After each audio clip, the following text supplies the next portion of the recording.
사전투표 첫날 오늘 하루 특별한 일은 없이 잘 사전투표가 진행이 됐습니다. 내일 오후 6시까지 일반 유권자들은 사전투표할 수 있습니다. 전국 어느 곳이든지 신분증을 가지고 가면 투표할 수 있습니다. 내일 하루 코로나 확진자와 격리자는 일반 투표자들 투표가 끝난 뒤에 오후 6시 30분부터 8시까지 투표를 할 수 있습니다. 안내 문자가 가게 되고요.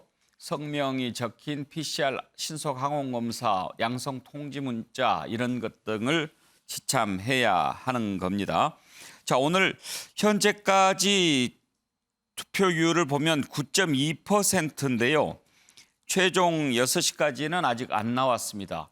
가장 높은 지역이 전남이 16.0%, 가장 낮은 곳은 대구 6.3%입니다.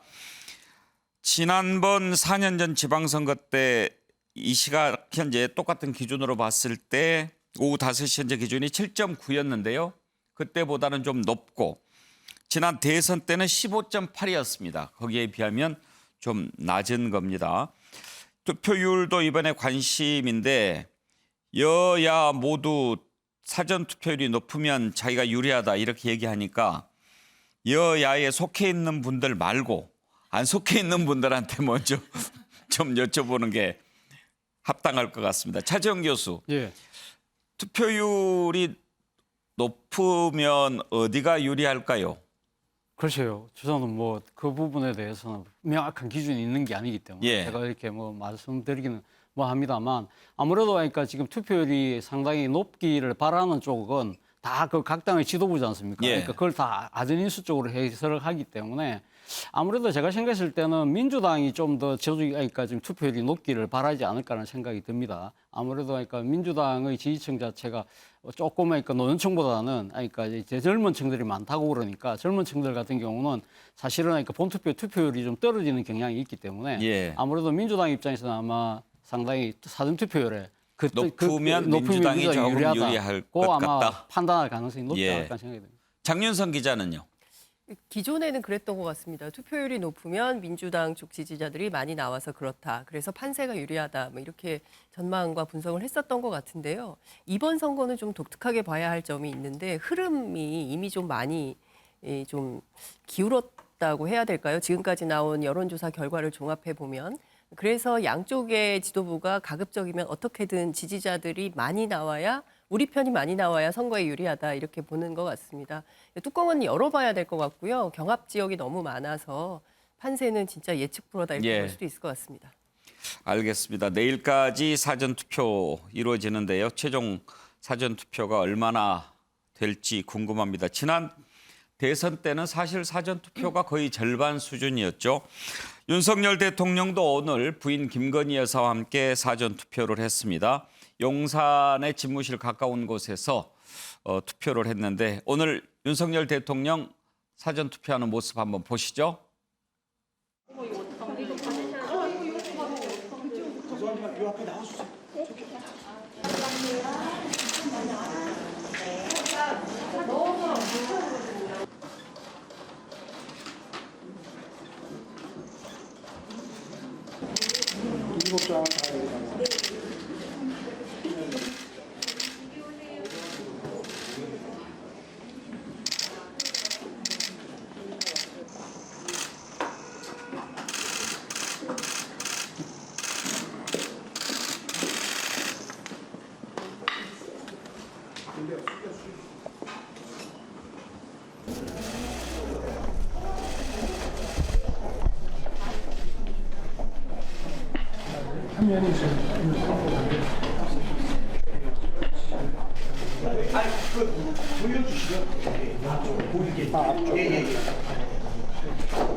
앞에 한번 봐주시죠. 수고하십시오.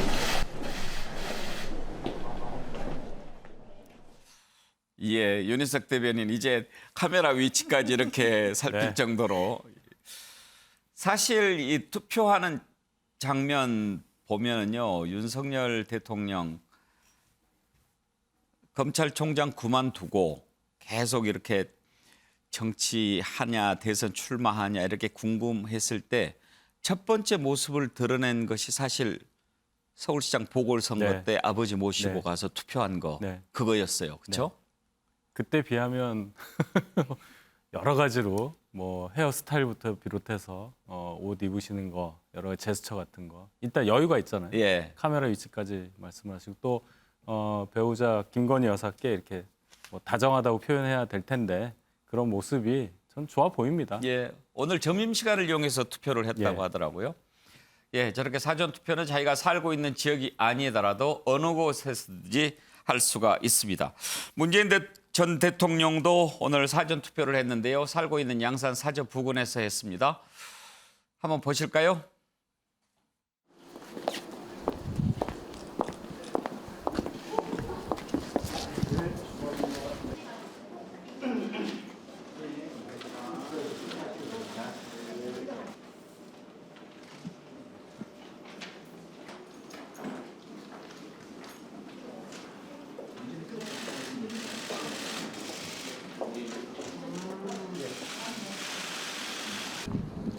너무 나오지 마시고요.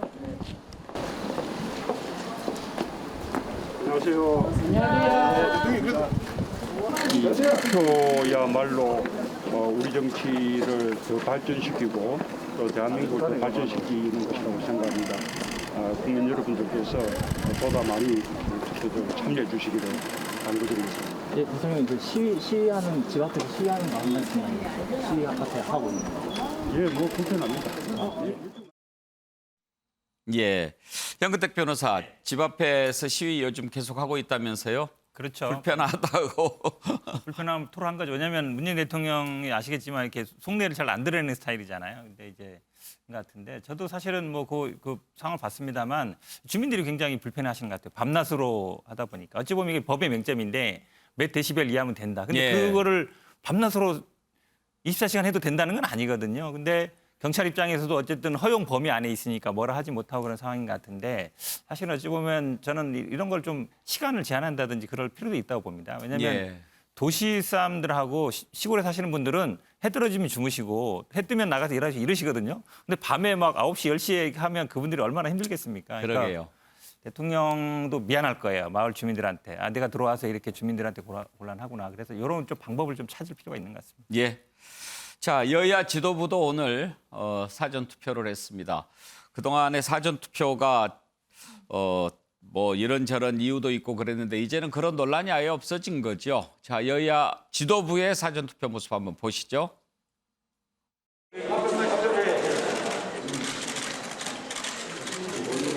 우리 국민의힘 지지자 여러분들께서는 본투표 이전에 사전투표를 활용해 주시기 부탁드리겠습니다.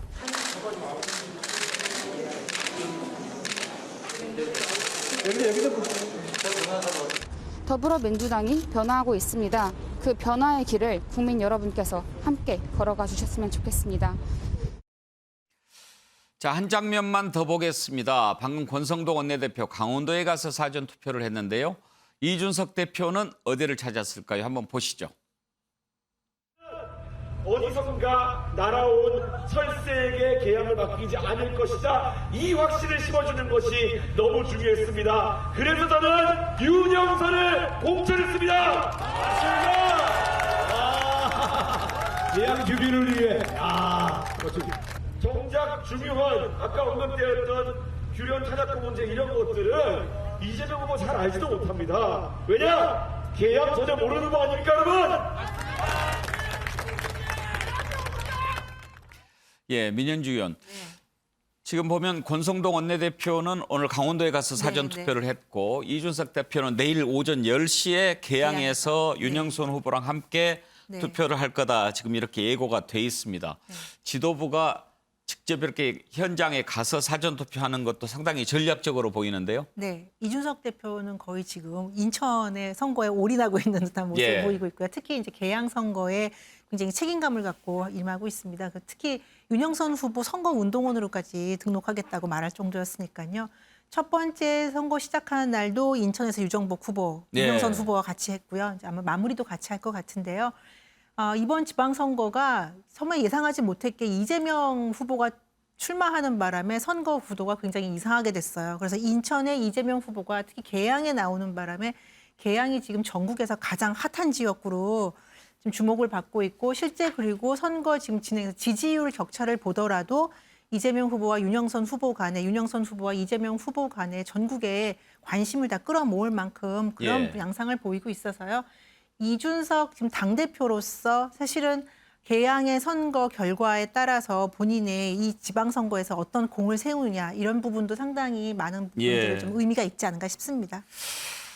지금 이재명 후보가 출마한 인천 계양을이 아주 뜨거운 지역이죠. 이재명 후보도 오늘 그쪽에서 사전 투표를 했는데 지금 여러 가지 여론조사가 엎치락 뒤치락하고 뭐 때로는 불리한 것도 나오고 이랬었습니다. 이재명 후보 여론조사 글쎄요 좀 믿기 힘들다 이런 뉘앙스로 얘기를 했는데 한번 들어보시죠. 선거가 과학이라는 존경하는 우상호 의원님 그 말씀 100번 동의합니다. 포기하면 안 됩니다. 투표하면 이깁니다. 여론조사 통계 다 틀립니다. 지방선거 투표율 50% 중반인데 많이 투표하면 이깁니다. 투표하면 이긴다. 예, 현근택 변호사 지금 여론조사 믿기 힘들다라고 하는 것은 여론조사가 좀 불리하다는 인식이 사실 있는 거죠. 아, 그렇죠.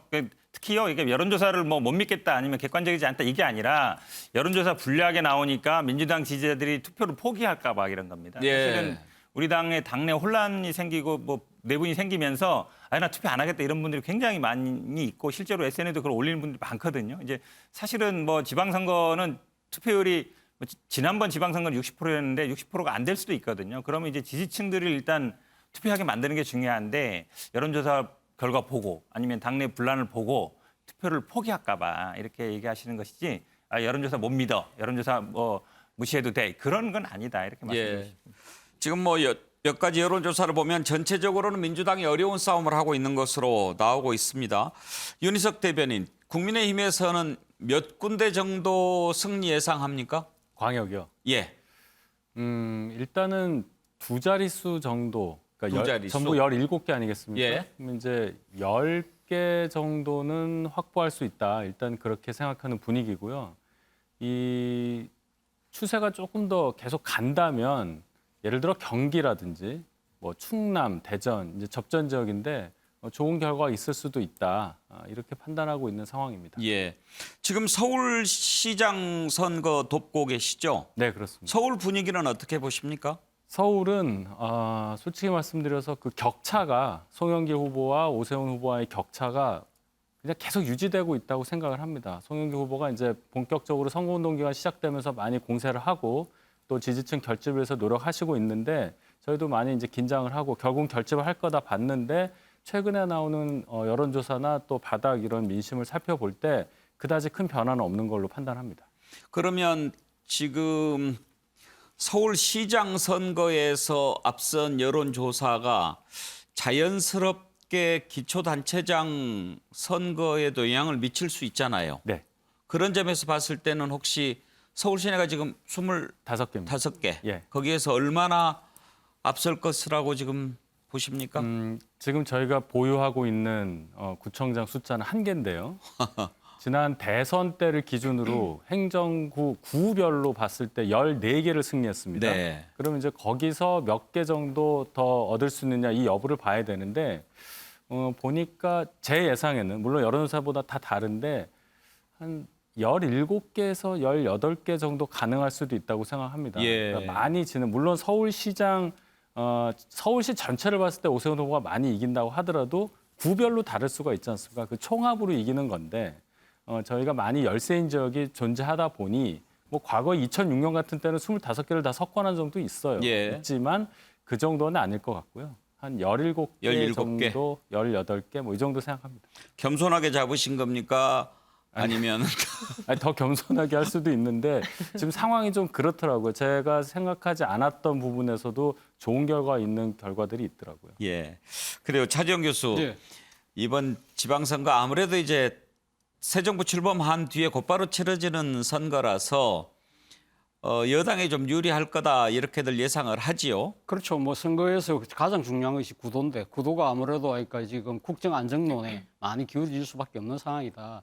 지금 민주당이 이야기하는 그러니까 지금 정권 견제론 자체가 막 이제 출범한 정권에 대해서 너무 발목 잡는 거 아닐까라는 생각들이 많이 생긴다는 것이죠. 그러다 보니까 지금 뭐 화면에 오고 있습니다만 지금 민주당이 이기는 곳이 지금 그러니까 지금 전라남북도 하고 제주도. 거기다 제주도까지 합쳐서 그래서 우스갯소리로 지금 그 조선시대 때 전라 감영이 지금 강할 지역이 있잖아요. 전라남북도 강주, 제주였거든요. 그 자칫 잘못하면 민주당은 전라 감영 정도까지만 지금 먹는 거 아니냐 뭐 그런 이야기도 있습니다만 그럼에도 불구하고 민주당 입장에서는 상당히 나름대로 기대를 하는 것이요. 과거의 사례라는 거죠. 2010년도의 지방선거 당시 그러니까 그 천안함 사태 직후에 벌어졌던 지방선거 다 민주당이 참패할 거라고 봤거든요. 상당히 앉아있고 북한의 그 도발 때문에 보수 정권에 대한 힘을 실어줄 거라고 했지만 생각보다 상당히 박빙의 승부를 펼쳤고 나름대로 균형감 잡힌 결과를 갖고 왔고 2016년도 기억하시겠지만 민주당이 그때 분당 사태가 있지 않습니까? 예. 그렇기 때문에 무조건 그때는 뭐 당시 새누리당이 한 180석 이상 갖고 간다고 했는데 까보니까 민주당이 일당이 됐다는 거죠. 그런 예. 측면에서 보면 민주당 입장에서는 끝까지 아마 이 지금 지지층을 결집시키고 거기다가 중도층까지 포용하는 나름대로 그런 마지막 전략에 최선을 다할 수밖에 없는 거죠. 예. 투표는 하여튼지 함을 까봐야 하는 거니까요. 일단 내일까지 있을 사전투표 그리고 6월 1일 선거 결과 지켜봐야겠죠. 자, 몇 가지 변수들이 있습니다. 하나하나 살펴보죠. 선거 국면에 부담을 느꼈을까요? 민주당 박지원 비대위원장 아주 호기롭게 586 물러나라 얘기했는데 사흘 만에 자신의 발언에 대해서 사과했습니다. 특히 윤호중 위원장에게 사과한다 이런 얘기를 했는데 글쎄요. 그럴 거면 또 왜 그런 주장을 했을까요? 분란만 일으킨 것 아닌가 이런 비판도 나오는데 박지현 비대위원장 대국민 사과했던 내용부터 오늘까지 한번 들어보시죠.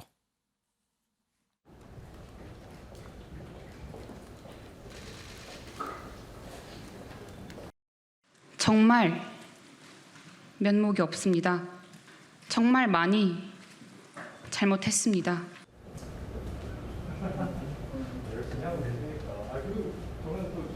(100번이고) (1000번이고) 더 사과드리겠습니다. 염치 없습니다. 그렇지만 한 번만 더 부탁드립니다. 저 박지원을 믿어주십시오. 여러분께서 이번 지방선거에 기회를 주신다면 제가 책임지고 민주당을 바꿔나가겠습니다. 맹목적인 지지에 갇히지 않겠습니다. 민주당을 팬덤 정당이 아니라 대중 정당으로 만들겠습니다. 다른 의견을 내부 총질이라 비난하는 세력에 굴복해선 안 됩니다. 저희에게 기회를 주십시오.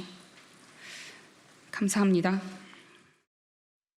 갈등이 생겼다는 것보다 이제 더 중요한 건 갈등을 풀어나가는 모습이라고 생각을 합니다. 네. 지금 이제 우리 당의 모습을 두고 뭐 자중질환이다 이런 이야기들을 하시기도 하는데 그보다는 좀 새로이 태어나기 위한 과정의 좀 진통이라고 해석해 주시면 감사하겠습니다. 이견이 발생하는 것을 이제 이상하게 보는 것 자체가 저는 조금 그게 더 이상하지 않나라는 생각도 들고 잘 협의해서 타협점을 찾으면 된다라고 생각하고 이제 윤 위원장과도 이제 협의해서 윤 위원장님과도 이제 협의를 할 수 있다라고 보고 있습니다. 예, 자 오늘 오전만 해도 이렇게 민주당의 변화에 의한 진통으로 봐달라 이렇게 얘기를 했는데요. 오후에 윤호중 비대위원장에게도 사과드린다. 당 지도부와 충분히 상의하지 못하고 기자회견 한 점을 사과드린다. 이렇게 글을 올렸습니다. 자, 장윤성 기자. 네. 뭘까요? 일단 왜 마음이 바뀌었을까요? 그것부터 한번 짚어보고 싶은데요. 그 취재를 좀 해보니까 당내 여론이 굉장히 안 좋았던 겁니다. 근데 다만 이제 그동안 박지원 위원장이 본인이 주장했던 당 지도부 회의에서 비대위 안에서 여러 가지 주장했던 바들이 그대로 관철됐던 사례가 있어서 이번에도 역시 그렇게 될 거라고 믿었던 측면이 있는 것 같다. 그리고 실제로 봉화에서 조홍천 의원과 누구죠? 또 한 명이 있는데 이소영 의원, 그러니까 2명을 뺀 나머지 지도부는 거의 다 와 있었던 자리에서 관련한 얘기들을 쭉 했던 겁니다. 예. 그리고 뭔가 협의를 해서 결정을 하자라고 얘기를 했는데 협의 없이 박지원 위원장 혼자서 기자회견을 한 상황이 돼버린 거거든요. 관련해서 비대위 안에서도 문제 제기가 있고 예. 문제 제기하는 거 다 좋은데 선거가 코앞인데 타이밍도 중요한 거 아니냐. 그 타이밍에 대해서도 좀 한번 생각해 볼 필요가 있다. 이런 식으로 계속 진도 나가면 예. 당 내부에서 여전히 이게 정치 초짜의 모습이 있다라는 비판도 있을 수 있으니 그 점도 좀 고려해 보면 어떻겠냐라는 조언들이 좀 있었던 것 같고요. 그런 조언들을 받아들여서 우선 사과하고 그리고 선거 이후에 본인이 오늘 쭉 올렸던 그런 개혁안에 대해서 구체적이고 집중적으로 논의해보자 이런 정도 얘기가 되는 것 같습니다. 근데 선거를 코앞에 둔 상황에서 그런 얘기를 하면 당연히 그러면 되느냐라는 논란 나올 것 뻔히 예상되지 않습니까? 그런데도 그런 얘기를 해놓고. 굉장히 용감하고 과감하게 이제 그 제안을 한 것이었는데 586 용태라는 것은 사실 물론 이제 당 내부에서 나온 얘기여서 박지원 위원장 스스로 판단할 때는 이미 했었던 얘기이기 때문에 이 얘기를 하는 것이 그렇게 큰 문제가 되지 않는다라고 본인은 판단했는데 사실 이 문제가 간단한 것 같지만 당 내부에서는 대단히 복잡한 문제거든요. 그리고 현재 민주당 국회의원들 가운데 상당수가 또 586입니다. 그러면 누구는 나가고 누구는 남으라는 거냐. 어떻게 이것을 따질 거냐에 대한 논쟁과 논의가 많기 때문에 그 부분에 대해서는 박지원 위원장이 정치적으로 판단 미스가 있었던 거 아니냐라는 진단이 있습니다. 하여튼 뭐 명쾌하게 이해는 안 됩니다. 그런데 한 가지만 더요. 586 영퇴 얘기하고 뭐 사과하고 뭐 이런 얘기 했을 때 전원책 변호사가 배후가 있는 게 아니냐 뭐 이런 얘기 했지 않습니까? 네. 근데 뭐 여러 가지 시각이 있을 수 있는데 오늘 이렇게 갑자기 고개를 숙이는 거야말로 뭔가 보이지 않는 손이 뒤에 있는 거 아니냐 그런 얘기가 나올 법합니다. 저도 그 관련해서 궁금해서 이제 취재를 좀 해봤는데요. 명확하게 누가 이렇게 지도를 하고 있다 혹은 멘토다 이것은 좀 확인되지는 않고 있습니다. 다만 당에 이렇게 큰 분란이 생기면 여러 선배들이 다양한 경로를 통해서 이른바 조언을 하지 않겠습니까? 그 조언이 굉장히 다수가 일단 좀 사과하고 마무리하고 다음 수순으로 넘어가자라는 얘기가 있었을 것으로 보이고요. 그 차원에서 오늘 이런 사과의 결정을 내린 것이 아닌가 싶습니다. 그러면 현근택 변호사 괜히 이런 과정이 선거 정말 급박한 상황에 별로 도움됐을 것 같지는 않은데요. 당연하죠. 도움 안 되죠. 저도 지역에서 뭐 지금 틈틈이 뭐 우리 나온 분들 후보들 도와주고 있는데 다 말합니다. 아니 좀 중앙당에서 도와주지 못할 망정 우리 점수 까먹고 있다 얘기하고 있거든요. 그러니까 지금 이제 배우설 많이 얘기하는데 사실 이 선거 국면에 이런 문제 예를 들어 뭐 징계 문제라든지 아니면 용태 문제 꺼내는 것 자체가 제가 보기엔 정무적인 감각으로는 할 수 없는 얘기예요. 누가 이거를 제가 보기에 시켰다? 그럼 제가 보기에 그분은 선거 망치길 바라는 사람이 될 수밖에 없는 거거든요. 그래서 배우가 있다. 제가 좀 납득하기 어렵고 그다음에 사실은 지금 보면은 박지원 비대위원장이 굉장히 비판적인 분들이 이재명 지지를 굉장히 하시는 분들이에요. 뭐 젠마을이나 있는 분들이거든요. 그것도 좀 안 맞죠. 이재명 후보가 만약에 배우라 그러면 오히려 그분들이 지지를 해줘야 되는 건데 반대 상황이거든요. 그래서 제가 보기에는 물론 제가 이분의 어떤 정치 경력이라도 이걸 뭐 논하고 싶지는 않지만 선거 국면에 이걸 하는 거는 어떤 정당에서도 제가 보기 이런 게 없었거든요. 예를 들어서 공천 과정에 이런 얘기 나온 건 있을 수 있어요. 근데 공천 끝났잖아요. 선거가 지금 일주일밖에 안 남았는데 이거는 제가 보기에 정무적인 판단력에 좀 문제가 있는 것이지 누가 배후에서 이걸 한다? 제가 보기에는 그분이 그러면 오히려 뭐 국민의힘 사람이다. 그러면 저는 이해가 가겠어요. 근데 민주당 내에서 그런 건 제가 보기에 있을 수 없는 일이에요. 그러니까 말씀드린 것처럼 국민의힘이 배우다라 말씀드리는 게 아니라 이 선거 과정에 이렇게 예를 들어서 이런 문제를 제기해라.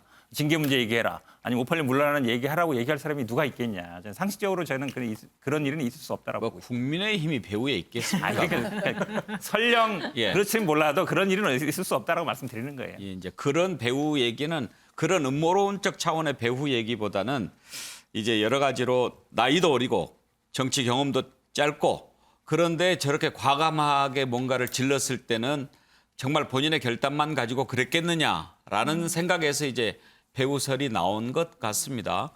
아무튼 이제 사흘 만에 이렇게 고개를 다시 숙인 모양새가 됐는데요. 일단 당내 반응을 몇 가지 보겠습니다. 우상호 의원 같은 경우에 586 용태에 대해서 이렇게 비판했습니다. 한번 들어보시죠. 특정 세대 전체를 통으로 물러나라고 하는 것은 정합성도 떨어지고 좀 불합리한 얘기죠. 더군다나 이제 지금까지 대한민국 정치에서 특정 세대를 몽창 드러낸 적이 있습니까? 선거 이후에 당 쇄신에 관한 얘기를 할 때 우리 비대위원장께서 좀 부적합하다고 생각하는 정치인들을 예를 들어서 이제 얘기해 주시면 당이 이제 그때 논의를 할 수는 있겠죠. 선거 때는 좀 부적절한 것 같아요. 근데 그럼 의원님은 왜 또 불출마 선언하셨어요? 그러면 또? 하도 물러가라니까 대표적인 사람 한 명 정도는 좀 이렇게 해줘야 그만 공격을 하겠구나 싶어서 저 자기 희생 삼아 했죠. 근데 예. 이거 이제 김종배 사회자도 그만하세요. 이 재밌으세요? 당하는 우린 힘들어요. 왜 또 저를 끌어들이세요? 왜 또 저를? 고통스럽고. 이 얘기를 한 10년 이상 들어온 저로서는 얼마나 고통스럽겠어요. 그래요. 예, 우상호 의원 답변이 참 우프네요. 자, 이제 이런 목소리들이 계속 나오고 또 선거 앞에서 그러면 되느냐 이런 것들이 박지원 비대위원장 좀 마음에 부담을 주었을 것 같기도 합니다. 불협화음 얘기 계속 나오는데 윤호중 비대위원장 반응도 한번 들어보겠습니다. 당내 지도부 좀 불협화음이 있는데 앞으로 타개할 계획 같은 거 있으면 한번 부탁드립니다. 불협화음이라고 생각하지 않습니다. 어제 박지원 위원장 만나셨다는 얘기가 있던데 당내 혁신 문제 이런 거에 대해서 결정된 건 아직 모르겠어요. 예, 당 혁신 문제에 대해서는 당이 지금 선거 중에 있기 때문에 이 당의 공식 기구가 작동이 되는 대로 논의를 해 나갈 예정입니다. 예, 자, 한 분 얘기를 더 들어보죠. 지금 이렇게 당이 난리가 났는데 이재명 후보 얘기는 뭐였을까요? 들어보시죠. 박지원 비대위원장이 최근에 이제 계속 사과도 하시고 또 586 용태론 뭐 이런 말씀도 많이 하시잖아요. 위원장님 이 말씀 어떻게 듣고 계십니까?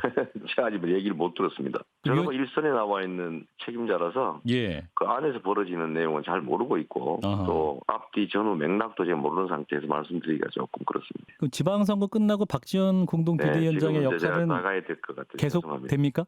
박 비대위원장 역할은? 저는 사실 총괄선대위원장의 직책은 가지고 있는데 책임은 지고 있는데 실질적인 내부 관계는 제가 잘 모릅니다. 비대위 중심으로 지금 하고 있는 것이어서 제가 뭐라고 말씀드리기도 어렵고 알지도 못하고 좀 그런 상황입니다. 차정 교수, 이제 이재명 후보는 좀 말을 아끼는 것 같습니다. 그렇죠. 상당히 곤혹스러운 상황이지 않겠습니까? 박지원 비대위원장이 사실 그때 내정됐을 때 누구의 추천이냐, 이재명 전 후보의 추천이었다는 이야기가 나온 만큼 박지원 비대위원장의 저런 돌발적으로 보이는 저런 행태에 대해서 앞서 뭐 여러분들이 음모론 이야기했지만 8월 전당대회 앞두고 소위 말해서 친문계열이 지금 그러니까 맡고 있는 주류를 교체하기 위해서 이재명 후보 측에서 흔드는 거 아니냐 뭐 그런 이야기까지 나왔기 때문에 본인 입장에서는 상당히 저런 문제에 대해서 왈가왈부하기가 쉽지 않은 상황인 것 같습니다. 그런데 저는 박지원 비대위원장이 오늘 저렇게 약간은 좀 꼬리를 빼는 모습은 저는 뭐 일종의 작전상 후퇴가 아닐까라는 생각이 듭니다. 사실은 지금 저는 박지원 비대위원장이 처음 임명됐을 때만 하더라도 저 26살 정치 초년병을 저렇게 이 공당의 지금 당 대표를 맡긴다? 저게 과연 가능할 수 있을까? 지속 가능할까라는 생각을 했는데 하는 걸 보니까 상당히 강단이 있고 나름대로 용기가 아주 대단한 그러니까 지금 정치인인 것 같아요. 그런 측면에서 본다고 한다면 오늘 저렇게 이야기하는 부분은 아무래도 선거를 앞두고 당내 분란이 심해지니까 일단 발을 빼는 거지만 박지원 비대위원장이 던진 이 586 용태론은 일종의 하나의 정치적 아젠다로 지금 분명히 지금 남아있는 상황이고요. 그리고 특히 지금 민주당에 대해서 지금 국민의힘이 공세의 그러한 논리 구조가 거대 야당 심판론 아닙니까? 선거의 지구도 자성하고 혁신하지 않는다는 부분에 대해서 그나마 박지원 비대위원장이 86 용태론 등을 내세우면서 당의 자신과 혁신에 대한 목소리를 낸 부분은 저는 뭐 중도층한테 상당히 나름대로 나름대로 소구력이 있을 거라는 생각이 들고요. 또 한편으로는 저는 조금 마음에 안 드는 부분이 우상호 의원도 뭐 586 세대긴 합니다만 지난 대선 과정에서 586 용태를 누가 이야기했죠? 586 당사자인 송영길 대표가 이야기할 때는 조용하다가 왜 박지원 비대위원장이 있을 때는 저렇게 난리가 날까요? 저는 그런 부분들에 대해서 아마 일종의 지켜보는 사람들 일종의 저것도 일종의 내로남불 아니야?라고 비판할 수 있다는 거죠. 예.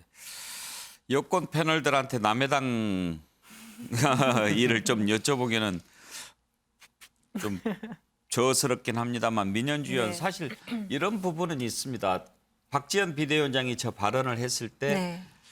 할 말을 했다. 네. 그렇지만 타이밍이 좀 문제였다. 이런 인식이 네. 많았지 않습니까? 네. 그러면 할 말은 했다라고 하는 그 부분에서 아, 박지원 비대위원장 같은 젊은 사람이 내는 목소리가 있으니 네. 그래도 내가 민주당에 대한 기대와 희망을 저버리지 말아야겠다라고 하는 분 입장에서 보면 오늘 또 저렇게 뒤로 물러서는 모습이 그나마 가지고 있던 기대까지도 사라지게 해버리는 그런 일이 될 수도 있는 거 아닙니까? 그렇죠. 오늘의 박지원 비대위원장의 저는 저 글은 하지 않아, 그러니까 처음에 그 쇄신안을 내지 않았던 것만도 못한 그런 최악의 결과를 가져오는 것이 아닌가라는 생각이 들고요. 그리고 내용을 보더라도 진정성 자체도 사실은 의문이 들 정도입니다. 처음에 박지원 비대위원장이 얘기할 때는 사실은 그 진정성은 있었어요. 선거라는 걸 잘 모르는 상황에서 타이밍을 좀 놓치거나 잘 못 맞췄다. 이 정도 비판은 있었지만 굉장히 용기 있고 민주당이 저 안대로 쇄신을 할 수 있다면 선거에서 그래도 조금 더 나은 결과를 얻을 수도 있겠다. 그런 기대가 있었는데 오늘 특히 저는 윤호중 의원을 꼭 집어서 사과드린다라고 한 거는요. 그거는 지금 박 비대위원장에게 가장 크게 반발했던 분이 윤호중 의원으로 알려지고 있지 않습니까? 언성까지 높였다 이런 얘기들이 나오는데 그런데 꼭 집어서 그렇게 사과드린다고 한 거는 뭔가 정말 선거를 잘 해보고 진정성 있게 사과하는 게 아니라 약간 비아냥거린다거나 아니면 일부 여론의 당 내부에서 자신에 대한 강한 비판에 반발하는 그런 모습으로 비칠 수 있기 때문에 사실은 박 비대위원장 이후의 입지가 더 좁아지지 않을까 좀 그렇게 생각합니다. 그런 측면도 생각할 수 있겠군요. 예, 자 민주당이 선거를 앞에 두고 네 분에 좀 휩싸였는데 글쎄요 이걸로 정리가 될지 그것은 또 좀 봐야 되겠습니다. 그런데 선거 국면에 민주당에 결코 유리하지 않은 소식이 또 하나 터졌습니다. 들어보시죠. 살펴보죠. 윤미향 의원, 물론 지금 민주당 의원은 아닙니다. 무소속이죠. 그런데 윤미향 의원이 지난 2015년에 위안부 문제 합의하는 과정에서 외교부와 그 내용을 미리 공유했다는 사실을 뒷받침할 만한 문서가 공개가 됐습니다. 그 문건을 보면 당시 윤미향 의원과 외교부 동북아 국장이 2015년 3월부터 여러 차례 만나서 위안부 합의 문제를 논의했다라는 내용이 들어 있습니다. 그렇다면 위안부 문제 합의 발표 전날 12월 27일도 만난 걸로 지금 그렇게 돼 있는데 그렇다면 윤미향 의원이 이렇게 정리하기로 했습니다라는 내용을 알고 있었다는 것 아니냐라는 얘기가 되죠. 윤미향 의원은 본인은 전혀 알지 못했다 그렇게 주장하지 않았습니까? 그때 당시 얘기를 한번 들어보시죠. 공유로 한일합의 내용을 제가 사전에 알고 있었음에도 이를 이용수 할머니를 포함한 할머니들에게 알리지 않았다라는 주장이 있었습니다. 그러나 누차 밝힌 바처럼 이는 명백히 사실이 아닙니다. 또한 당시 2015년 한일 정부 간 합의 후 제가 할머니들의 일본 정부가 주는 위로금 수령을 막았다는 주장이 있었습니다. 모든 할머니들에게 수령 의사를 확인하였으며 온전히 각자의 뜻에 따라 수령 여부를 결정하도록 하였습니다. 당시 저는 할머니들이 위로금을 수령한다고 해서 그 할머니들을 2015 한일합의에 동조한 것으로 매도해서는 안 되며 오히려 이 문제의 근본적 책임은 양국 정부에 있음을 분명히 하였습니다. 네, 자 윤희석 대변인 만약에 이 문서대로라고 한다면 지금 윤미향 의원이 한 얘기가 사실이 아닐 가능성이 높은 거죠. 그렇죠. 거짓말이 되는 거죠. 소위 말해서. 저는 참 이걸 보면서 참 안타까운 생각이 드는 게 결국은 위안부 할머님들과 일본 정부와의 사이에 대리인 역할한 분이 윤미향 의원인데 대리인이 저렇게 나서서 이 사태를 결국은 진전시키지 못하고 해결에 진전시키지 못하고 꼬이게 만드는 역할을 한 거 아니겠어요? 거기에 이제 진위 공방까지 있는 겁니다. 위안부 할머니 후원과 관련한 그 잡음은 뭐 변론으로 하고라도 지금 외교부와 일본 정부 사이에 있었던 합의 내용도 미리 알고 있었다는 증거가 나왔기 때문에 그러면 윤미향 의원은 더 이상 할 얘기가 없는 거예요. 즉, 이 합의에 대해서 반대하면서 여론을 계속 일본 정부와 당시 박근혜 정부가 뭔가 결탁이 있었다, 할머님들의 의사와 다르게 합의를 강제하려고 한다, 이런 여론을 많이 불러일으키지 않았습니까? 그럼 그 정당성이 완전히 파기된 것이기 때문에 윤미향 의원 제대로 또 얘기해줘야 되죠. 이 상황에서는 윤미향 의원이 정말로 제대로 된 해명을 해야 한다고 봅니다.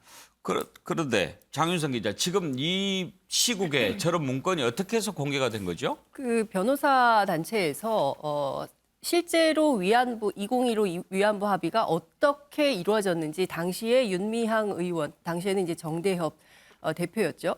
이분의 역할이 무엇이었는지에 대한 구체적 내용을 좀 확인해 달라고 해서 법원에 이제 소송을 제기했고 그 결과가 이제 오늘 나온 것인데요.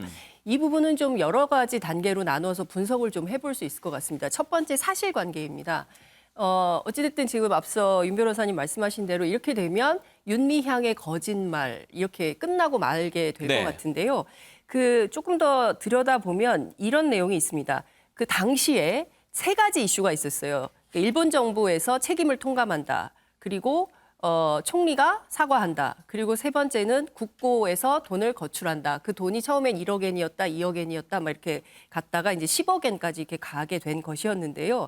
그 당시에 이 같은 내용을 말씀하신 대로 2017년 12월 27일 오후에 한일 국장급 협의가 있었고 그날 오후 7시 30분 인사동에서 윤미향 당시 이제 대표와 이상덕 국장이 만나서 관련된 얘기를 하는데 이때 나온 얘기는 이 3가지였다는 거예요.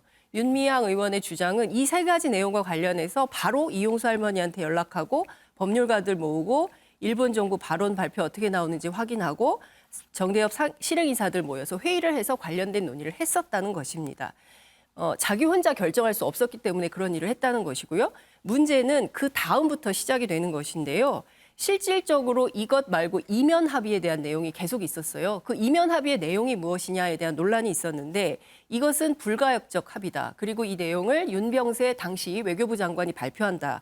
그리고 소녀상을 철수한다. 그리고 국제사회에서 다시는 이 위안부 문제를 언급하지 않는다. 그리고 성노예 표현을 앞으로 쓰지 않는다. 우리나라뿐만 아니라 제3국에 있는 소녀상들도 철거한다. 라는 내용들이 있었다는 것이고 이것은 어떻게 확인이 되었냐면 문재인 정부에서 위안부 합의 TF가 있었어요. 이때 오태규 단장이 맡았는데 오태규 단장 차원에서 이 내용들이 확인이 됐던 것입니다.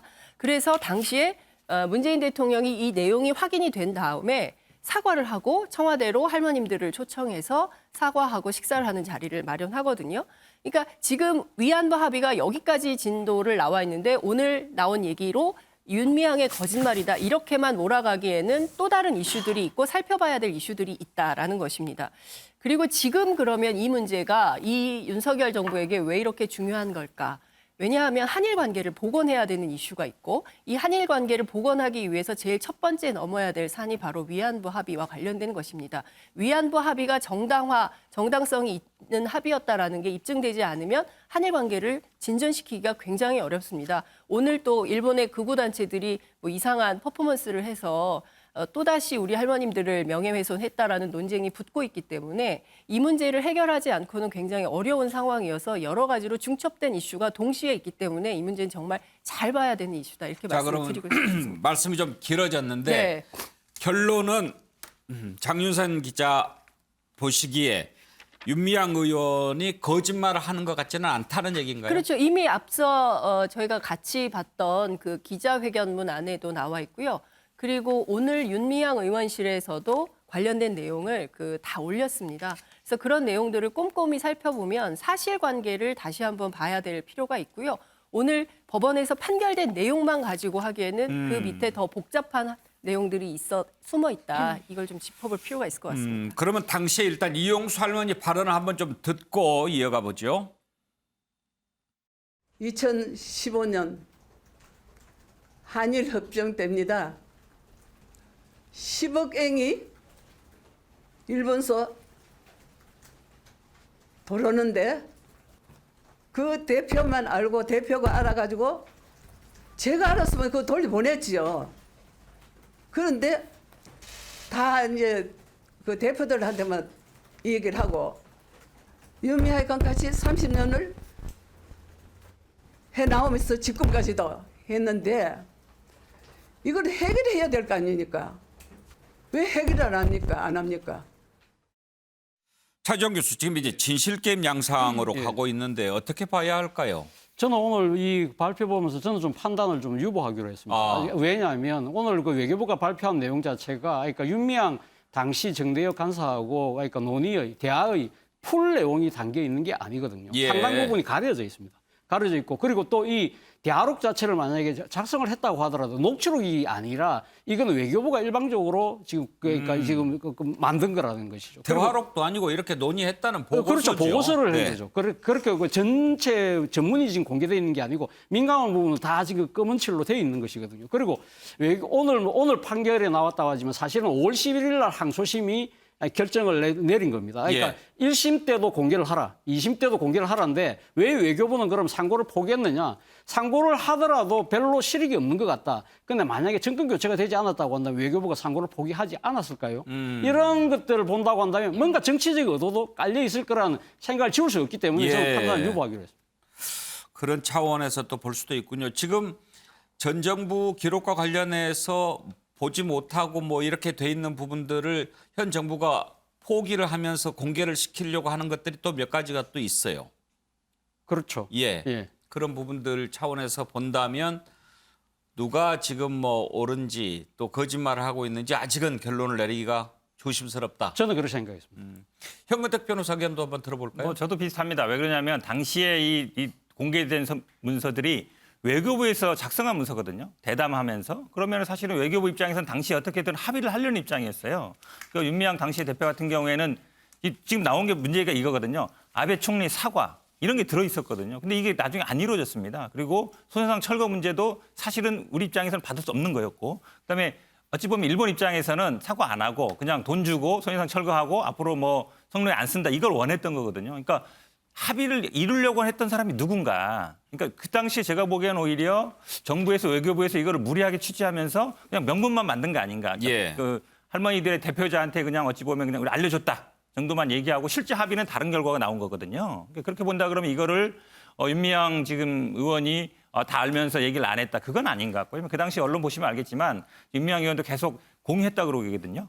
본인도 어찌 보면 사과 들어가고 그다음에 뭐 예를 들어서 뭐 이런 재벌 방지라든지 이런 게 있었는데 그런 게 빠졌거든요. 그러면 이 큰 책임은 당시에 이 합의를 어찌 보면 할머니들을 속이고 약간 합의를 이끌어낸 게 아닌가. 그러니까 일본 쪽과의 관계에서 일본 측 요구를 많이 들어준 셈이 되거든요. 그래서 저는 이거는 윤미향 대표를 비난할 일은 아니다 이렇게 보고 있습니다. 알겠습니다. 자, 이 내용은 이 정도 하고 다음으로 넘어가겠습니다. 법무부가 공직자 인사 검증하는 것 논란이 많았지요. 오늘 윤석열 대통령이 이와 관련해서 입장을 밝혔습니다. 들어보시죠.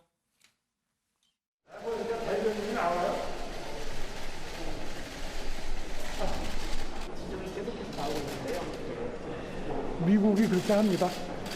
네. 그리고 대통령 비서실에서 정책이나 이런 거 위주로 해야지 어떤 사람에 대한 비위나 이런 정보 캐는 거 있죠? 그거는 안 하는 게 맞아요. 그래서 내가 민정수석실 없앤 겁니다. 사전 컨트롤 타워나 옛날 특감반 이런 거 있죠? 공직자의 비위 정보 수집하는 거 그런 거 안 하고 사정은 그냥 사정기관이 알아서 하는 거고 대통령 비서실이라는 데는 직접 그런 정보 수집 업무를 안 하고 받아서 해야 됩니다. 그래야 객관적으로 할 수가 있어요. 자료가 축적될 수도 있고. 그래서 미국의 방식대로 하는 겁니다. 대통령이 어제 윤정원 윤희석 대변인. 출근길에 윤석열 대통령 답변하는 것 중에서는 제일 긴 것 같습니다. 네, 하실 말씀이 많았겠죠. 예, 아주 좀 오늘은 좀 마음 먹고 내가 설명을 해야지 네. 이렇게 하는 것 같아요. 이렇게 제스처도 그렇고. 그러니까 이제 법무부에 인사검증 기능을 주는 것에 대해서 한동훈 법무부 장관과 엮어서 지금 공격을 받는 거 아니겠어요? 근데 그러면 왜 법무부에 둘 수밖에 없었느냐라는 얘기를 이제 길게 하신 겁니다. 예. 그러면서 미국의 예를 드신 건데 미국의 예를 보면 백악관 법률고문실에서 1차적으로 인사검증을 개시하면 그거에 대한 실질적인 일은 법무부 산하로 되어 있는 FBI에서 일을 한다. 그렇기 때문에 FBI, 즉 법무부 소속 기관에서 하니까 똑같이 우리도 한다. 그 이유 중에 하나는 백악관, 즉 대통령실은 정책에 관한 일만 하고 어떤 사정 관련 정보를 수집한다거나 하는 일은 사정기관에 하는 게 맞다. 이런 논리를 예. 설파하신 거죠. 형은택 변호사, 미국이 그렇게 하는 거 맞습니까? 그건 맞습니다. 근데 이제 미국하고 우리나라 법무부는 완전히 다르죠. 그러니까 미국 법무부는 일반 이제 변호사 최고의 변호사, 제너럴 어토노미 이렇게 쓰거든요. 그러니까 우리나라에서 저거 전제가 되려면 법무부의 검사들 다 빼면 돼요. 일반직 공무원을 하면 됩니다. 그렇기 때문에 사실은 지금 문제가 되는 거는 법무부도 거의 이제 검찰이 다 장악하고 있고 그다음에 사실은 인사를 지금 수사도 오히려 인사하는 분들이 수사까지 하게 되는 거 아니냐 이 문제를 제기한 거기 때문에 그리고 미국 FBI는 사실은 법무부에서 거의 독립돼 있습니다. 법무부 장관 휘하이긴 하지만 사실상은 뭐 우리나라 이제 국가경찰처럼 이렇게 돼 있는 거거든요. 그리고 미국처럼 한다 그러면 우리나라 법무부도 미국처럼 만드시면 돼요. 그리고 우리나라 검사들을 기본적으로 미국 검사들만큼만 권한을 주면 됩니다. 근데 우리나라 검사들은 미국 검사도 엄청 막강하거든요. 그리고 법무부를 다 장악하고 있고 근데 우리나라 법무부와 미국 법무부는 완전히 다르죠. 그러니까 그거를 지금 말씀처럼 기본 전제가 잘못돼 있다. 검사의 권한, 법무부의 조직 자체가 잘못돼 있는데 미국처럼 그냥 한다라는 얘기는 제가 보기에 성립하기 어렵다라고 봅니다. 최정 교수 의견은요? 예, 저도 뭐 비슷한 생각인데요. 그러니까 지금 하니까 미국의 사례를 이야기했지만 미국이 인사검증을 맡고 있는 FBI가 법무부 소속이기 때문에 우리도 지금 인사검증을 법무부에 두자는 논리는 정말 위험한 논리라는 것이요. FBI 같은 경우는 미국의 법무부 소속이긴 하지만 완전히 독립되어 있습니다. 그리고 수평적 관계고요. 예를 들면 이 지금 FBI 초대 지금 그러니까 이 국장이 에드가 후보 아닙니까? 예. 에드가 후보가 48년 동안 예. 이 자리에 있었습니다. 8명이 대통령을 거쳤고요. 최근에 물러났던 그 사람이 제임스 코비라고 그러니까 그 국장이 오바마가 임명했지만 2016년 대선 때 누굴 여당 후보라고 할 수 있는 클린턴의 이메일 조사를 하는 바람에 결국은 대통령이 당선이 안 될 정도로 그만큼 정치적 독립성을 갖고 있기 때문에 FBI가 하면 모든 미국의 국민들은 신뢰를 한다는 것이죠. 그런데 지금 만약에 지금 우리가 FBI 같은 조직도 없는데 지금 이 법무부 산하에 만드는 이 조직 자체가 지금 또 거기다 법무부 장관이 누굽니까? 소위 말하는 소통용으로 불리는 한동훈 법무부 장관이라고 한다면 이거 뭔가 다른 정치적 의도가 있는 거 아닐까라고 의심할 수 있는 소지가 분명히 있는 것이죠. 근데 이제 그렇게 생각해 보면 민현주 의원, 네. 윤석열 대통령은 차제에 우리도 미국의 FBI 같이 한번 만들어보자 이런 생각을 네, 하고 네. 있다고 볼 수도 있는 거 아니에요? 사실 검수완박법 통과될 때 민주당이 주장했던 거예요. 한국형 FBI 만들면 경찰의 수사력이나 이런 것들 다 증진될 수 있다, 나아진다, 그러니까 걱정하지 마라라고 민주당이 주장했던 거고요.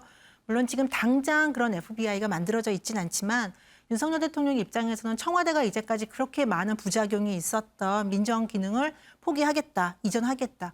그래서 저는 민주당의 비판의 초점이 이 제도 자체에 있는 것인지 아니면 한동훈의 법무부에 넘어가기 때문에 걱정을 하는 건지 저는 이 부분을 좀 초점을 확실하게 했으면 좋겠어요. 만일에 이 제도 자체가 문제라면 제도만 어떻게 개선할 수 있는지 그 방법을 놓으면 되고요.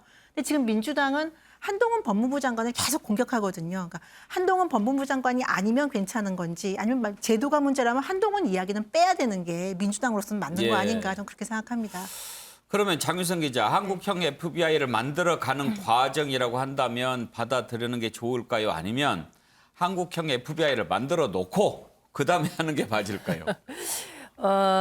판단을 지금으로서는 잘 하기 어려울 것 같습니다. 왜냐하면 한국형 FBI가 어떻게 만들어질지 제가 보기엔 국회 안에서도 논의가 지금 전혀 안 되고 있기 때문에 그림조차 그릴 수 없는 상황이다. 이렇게 말씀을 드릴 수 있을 것 같고요.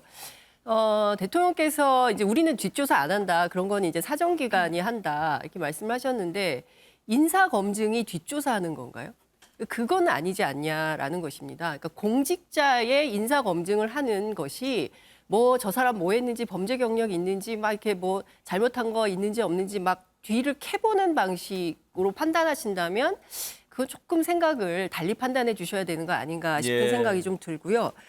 그리고 또 하나는 제가 오늘 취재를 해보니까 FBI가 사실상 미국의 연방경찰 기능을 하고 있잖아요. 그러니까 우리로 치자면 검찰보다는 경찰청에 좀 가까운 기능을 하고 있는 것이고, 그리고 그 안에서 소위 인사검증을 하고 있는 부서가 뭔가라고 봤더니 NNCP라고 해서 네임 책 시스템이라는 거예요. 그러니까 내셔널 네임 책 시스템 요것밖에 없거든요. 그러니까 여기 안에 들어가 보면 뭘 하냐면 아주 기초적인 신원조회 정도를 하고 있습니다.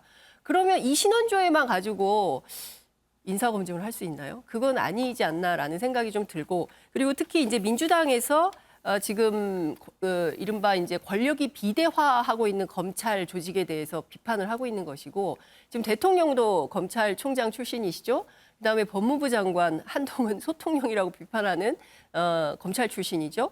그리고 지금 그 법무부에서 지금 새로 인사정보관리단장, 물론 이제 비검찰 비법무 출신으로 하겠다라고 말을 하지만 장관 직속이고 검사가 보호할 수 있도록 해놨습니다. 그러니까 언제든지 검사가 할 수 있는 시스템인 거예요. 거기다가 인사정보 1담당관도 검사입니다. 그리고 대통령, 법무장관, 인사정보관리단장, 1담당관, 검찰 출신 전부 싹 다 사실상 검찰 안에 모든 업무 시스템이 들어가 있다고 볼 수 있고요. 그리고 비서실 안에도 이시원 공직기강 비서관 검사 출신이죠. 이원모 인사비서관 검찰 출신이죠. 그다음에 복두규 인사기획관도 검찰 수사관 출신입니다. 이래서 민주당에서 사실상 검찰공화국 아니냐 이런 비판을 하고 있는 것이고요. 그리고 권력이 집중되는 것은 언제나 문제를 낳습니다. 그렇기 때문에 서로 견제와 균형 시스템을 갖춰야 되는 것이고, 청와대 내부에서 인사검증할 때 반드시 또 감찰도 하게 되지 않습니까? 내부에서. 이제 그런 방식으로 해왔는데 이거를 다 한 부서에서 통합해서 관리하게 된다면 다른 문제가 반드시 생길 수 있다. 이 점을 우려하고 있는 것 같습니다. 윤희석 대변인이 하실 말씀이 있으신 것 같은데, 지금 민주당 박홍근 원내대표가 계속 이런 식으로 하면은 한동훈 법무부 장관 해임 건의하겠다 이렇게 얘기를 했는데, 그 얘기 듣고 말씀을 한번 들어보죠. 법무부가 국무총리와 부총리 인사검증까지 나서게 되면 사실상 국무총리 이상의 힘을 갖게 되는 것이고 실질적인 2인자 자리에 올라가는 셈입니다. 윤석열 대통령과 한동훈 법무부 장관이 이 문제를 바로잡지 않고 계속 강행한다면 저희는 거기에 따라서 또 필요하다면 장관에 대한 그런 그 해임 건의안도 저희로서는 적극 검토할 수밖에 없다. 물론 일각에서는 뭐 탄핵 얘기하는 분도 있긴 합니다만은 저희는 향후 그런 상황까지 발생하지 않게끔 윤석열 대통령과 그리고 한동훈 법무장관이 바로 잡아주시기를. 윤희석 대변인. 청와대에 검찰 출신이 많다, 수사관을 포함해서. 대통령실에. 대통령실에요. 그 말씀은 그저 어불성설이에요. 과거 정부의 예를 한번 보시죠. 공직기강 비서관 얘기하셨는데 민정수석실 안에 민정수석부터 해서 4개 비서관실이 있었습니다. 과거에 그런 적이 있었어요. 다 검찰 출신이었어요. 그리고 검찰 수사관들도 엄청 와 있었고요. 그런 걸 생각해 보면 지금 딱 6명이고 3명이 수사관 출신, 3명이 검사 출신입니다. 제가 이 말씀을 왜 드리냐면, 예를 들어서 박근혜 정부 첫 공직기강 비서관은 지금 민주당에서 국회의원 하시고 계신 조응천 의원이에요. 그런 얘기도 한번 상기해 보실 필요가 있고, 그다음에 또 한번 생각해 볼 게, 자, 검찰에다가 이 기능을 주면은 뭐 검찰 공화국의 뭐 완결처럼 얘기를 하시는데, 검수한박해서 검찰의 힘을 다 빼놨다고 본인들이 생각을 하고 있는 상황이고, 저는 그래서 한동훈 장관이 법무부 장관이 아니라면 이렇게까지 얘기를 했을까? 아까 민현주 의원도 말씀하셨지만 그런 의구심이 들어요. 그래서 이 제도에 대해서 얘기를 할 거면 그럼 대안을 말씀하셔라. 예를 들어서 경찰, 한국형 FBI로 만들어 가는 건지 모르지만 어쨌든 민주당에서 여당일 때 그거 했으니까 그럼 경찰에다 주는 방안은 어떤지 그런 식으로 얘기를 해야지, 덮어놓고 탄핵을 한다, 뭐 해임 건의안 낸다, 이런 것은 그렇게 바람직해 보이지 않습니다. 과거 얘기하시는데요. 뭐 과거에 제가 보기에 뭐 총무비서관이나 인사비서관을 검찰 출신 현장은 제가 본 적이 없습니다. 그리고 사실은 지금 원래 인사는 청와대에서 하는 게 맞아요. 대통령 권한이기 때문에 청와대에서 하는 게 맞거든요. 그 권한의 일부를 이제 인사혁신처에 위임한 겁니다. 그러면 예를 들어 청와대에서 안 하겠다면 인사혁신처에 주면 되는 거예요. 그걸 왜 법무부에 둬야 되죠? 지금 뭐 경찰이 한다 그러는데 경찰이 하는 역할은 신원조회라든지 뭐 범죄경력조회 이런 거거든요. 그러니까 민정수석이 하던 일을 지금 법무부에서 하겠다는 거예요. 대통령이 하던 일을 법무부에서 하겠다는 건데 그래서 문제가 되는 겁니다. 그러니까 자꾸 지금 논점을 흐리지 마시라. 그러니까 과거에도 사실은 검찰 출신이 있었죠. 공직기강 비서관이라든지 법무비서관이 있었는데 인사총무, 그것까지 가지는 않았거든요. 그러니까 대통령이 검찰총장 출신이기 때문에 총무라든지 인사비서관도 검찰 출신으로 두고 더구나 민정수석이 하던 청와대에서 하던 일을 법무부에다 맡겨놓는다. 원래 일은 인사혁신처 일인데 인사혁신처에 두면 되는 거예요. 그러니까 예. 논점을 저는 흐리면 안 된다라고 아니 보고 적어도 대통령이 민정수석을 그 제도를 유지하고 민정수석 비서관을 통해서 뭔가 인사를 좌지우지하는 것보다 대통령실에서 그 기능을 포기하고 행정부로 이관하는 것은 나아진 거라고 봐야 되지 않겠습니까? 그 부분에 대해서는 왜 말씀을 안 하시는지 모르겠어요. 그러니까 인사혁신처에 하시라니까요. 법무부로 하지 마시고. 그러니까 저는 자꾸 논란을 한동훈이 문제냐 제도냐 문제로 보는데 제도도 문제예요. 제도도 문제인데 한동훈이기 때문에 더 문제인 거죠. 쉽게 얘기하면 지금 나오지 않습니까? 총리라든지 저는 오히려 뭐 총리, 부총리 검증하는 것도 그렇지만 대법관, 헌법재판관까지 검증하게 된단 말이죠. 그러면 이제 사법부의 독립 문제가 되는 겁니다. 왜냐하면 법무부는 기본적으로 검찰을 관할하기 때문에 검찰을 관할하는 데에서 대법관이라든지 아니면 헌재 재판관 되려는 분들도 검증을 하게 되는 거거든요. 그럼 사법부가 법무부 검찰 눈치를 보게 되는 거예요. 제가 보기에는 상권 분리도 문제가 생기는 겁니다. 네. 자, 일단 민주당이 강하게 반발하고 있는데 근데 말씀 나온 김에 현근택 변호사 네. 탄핵 얘기까지 나온다고 그러는데 민주당이 국무위원 무조건 탄핵할 수는 없잖아요. 탄핵할 때 국무위원은 탄핵하는 조건이 있잖아요. 사유가 있어야 주구상 뭐 되겠죠. 불법을 저질렀다든지 그렇죠. 뭐 이래야 문제- 되는데 지금 지금 이제 뭐 불법 저지른 게 나옵니까? 지금 뭐 그러니까 아마 탄핵은 안 한다는 얘기인 것 같고 예. 이제 해임이라는 건 약간 정무적인 판단이거든요. 해임 건의는 할 수 있겠죠. 정무적인 판단이기 때문에 탄핵은 말씀처럼 뭐 법령 위반이라든지 헌법 위반이라든지 이런 게 있어야 하기 때문에 그걸 지금 나온 건 아니고 아마 이 규칙이 시행령이 만들어지면 그거를 뭐 권한쟁의로 한다든지 아니면 뭐 헌법 소원을 한다든지 이제 법적인 다툼을 하되 정치적인 것들은 뭐 해임 건의라든지 이걸 고려해 보겠다. 그러니까 이런 어떤 시행령이라든지 이런 시도를 하지 말아라. 이게 그런 아마 신호를 주는 걸로 보고 지금 뭐 탄핵을 거론할 단계는 아닌 건 맞는 것 같습니다. 예. 자, 다음으로 넘어가죠.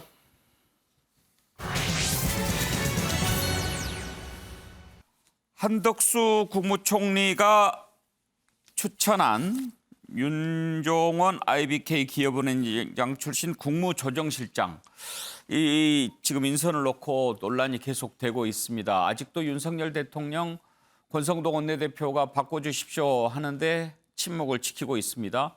한덕수 총리는 바꿀 생각이 없어 보이고요. 어떻게 이 부분이 결론이 나느냐에 따라서 한덕수 총리가 정말 책임 총리 역할을 할 수 있는가 하는 부분 그리고 권성동 원내대표 새 정부 출범한 지 얼마 되지 않았는데 당정 갈등을 부각시켰는데 권성동 원내대표의 말이 안 먹히는 상황이 오면 그건 또 어떻게 될까 여러 가지 해석을 낳게 되는 그런 기준점이 되고 있습니다. 관련된 내용을 좀 들어보시죠. 윤종원 국무조정실장 내정 관련해서 논란 여전한데 대통령 임명 강행하실 거라고 보세요? 그 부분에 대해서는 당의 입장을 충분히 대통령과 국무총리께 전달했기 때문에 두 분이 수기 끝에 현명한 결정을 하리라 이렇게 믿고 있습니다.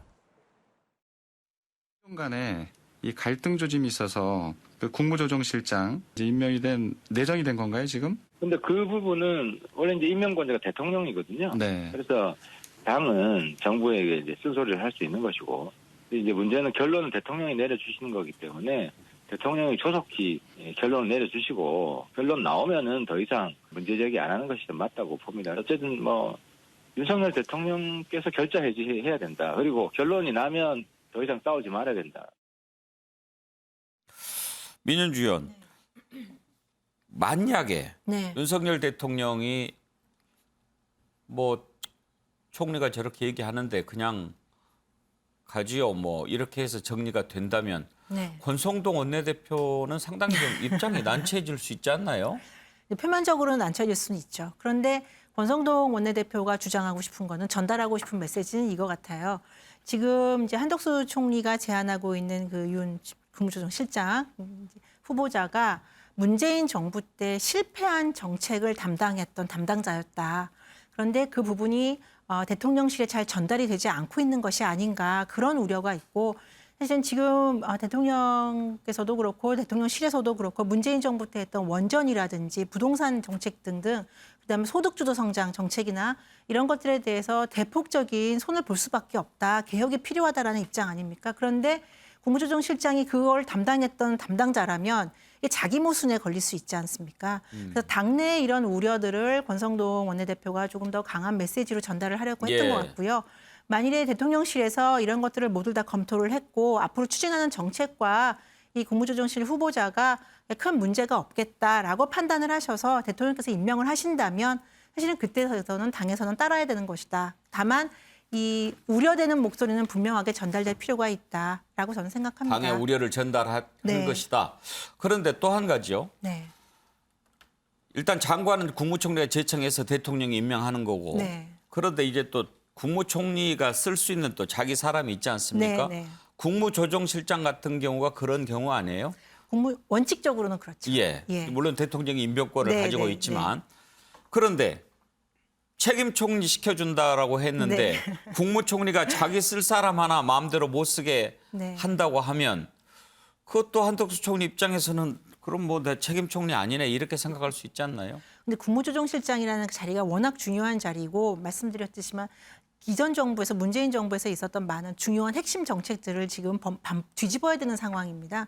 그런데 그 담당자가 과연 그걸 할 수 있을까라는 우려인데 한덕수 총리 같은 경우에는 그 개인적인 인연이나 신뢰가 있다. 그래서 난 괜찮다라고 하지만 사실 정치나 국무를 혼자서 하는 건 아니지 않습니까? 총리 혼자서. 그러니까 책임 총리긴 하지만 당과 조율이 굉장히 중요한 위치고 국무총리가 그 모든 것들을 어떻게 보면 총괄하고 책임을 져야 되는데 그런 면에서 소통을 좀 하자라는 측면이 아닌가 좀 싶어요. 그러면 이런 것 저런 것 따져봤을 때 어떻게 네. 결론이 날 것 같습니까? 지금까지를 보면은 사실은 한덕수 총리도 다른 후임자를 좀 고려하고 있는 게 아닌가. 오늘의 메시지를 본다면 그러니까 대통령께서 임명하지 않을 걸 대비해서 후임자도 좀 생각을 하고 있지 않을까라는 생각이 들고요. 사실은 저도 솔직히 대통령께서 마지막 결정을 어떻게 할지는 모르겠어요. 아직까지 시간을 끌고 있고 그리고 더 검토해봐야 된다고 하고 있고 오늘 아침 출근길 메시지도 지금 아무것도 안 내졌거든요. 하지만 후임자도 준비를 하고 있는 것이 총리 입장에서는 바람직한 것이 아닌가라는 생각이 듭니다. 그래요. 뭐 대통령이 오래 버텨가지고 이렇게 뭘 보여주고 그런 적도 있죠. 정호영 보건복지부 장관 경우 보면. 윤희석 대변인 이번에는 언제까지 대통령이 아무 말도 않고 있으면 알아서 물러날까요? 너무 어려운 질문을 하셔가지고 국무조정실장이란 자리가 장관급이고 각 부처에서 올라오는 정책들 간의 어떤 통합이라든지 갈등 여지를 없애고 한 방향으로 가는 그런 일을 하는 중요한 자리인데 지금 당에서 권성동 원내대표가 지적하는 부분은 합당하다고 저는 봅니다. 정치적으로. 그러면 한덕수 총리가 책임 총리로서 본인이 쓰고 싶은 사람에 대해서 인사를 관철하겠다면은 더 합당한 이유를 내야 되는 거예요. 그 부분에 대해서는 얘기가 없으니까 좀 더 지켜봐야 할 것 같고 대통령의 침묵이 뭘 의미하느냐 저도 궁금합니다. 예.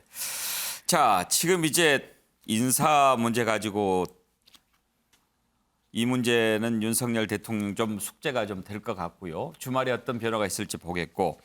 자, 어제 여성 강요 2명 지명해서 아주 화제가 됐지요.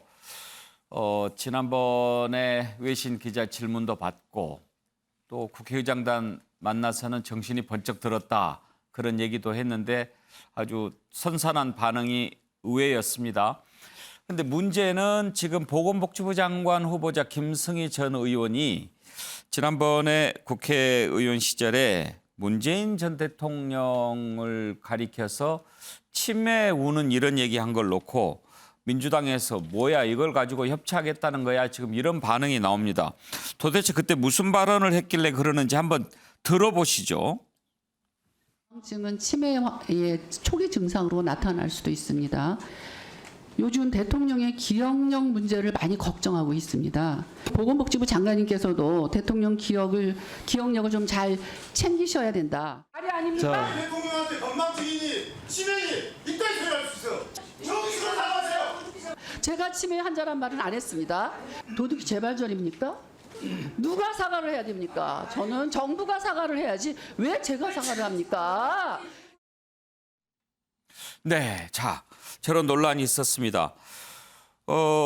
문재인 정부 때 청와대 대변인 지냈던 고민정 의원 발언 한번 들어보실까요?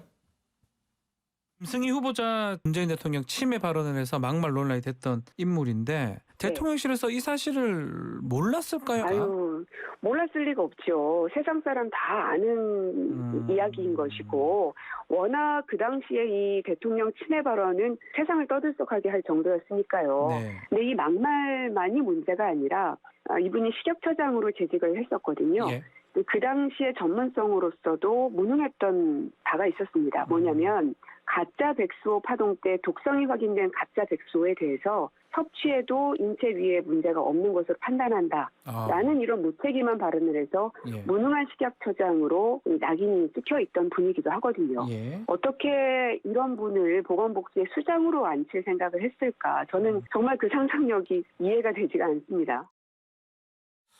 현근택 변호사, 민주당이 상당히 좀 문제를 삼겠죠. 아, 그렇죠. 지금 당연히 지금 뭐 지칭 안 했다 그러는데 그다음에 뭐라 그랬냐면 지금 나오지 않습니까? 주치의뿐만 아니라 복지부가 대통령의 기억력을 챙겨야 된다.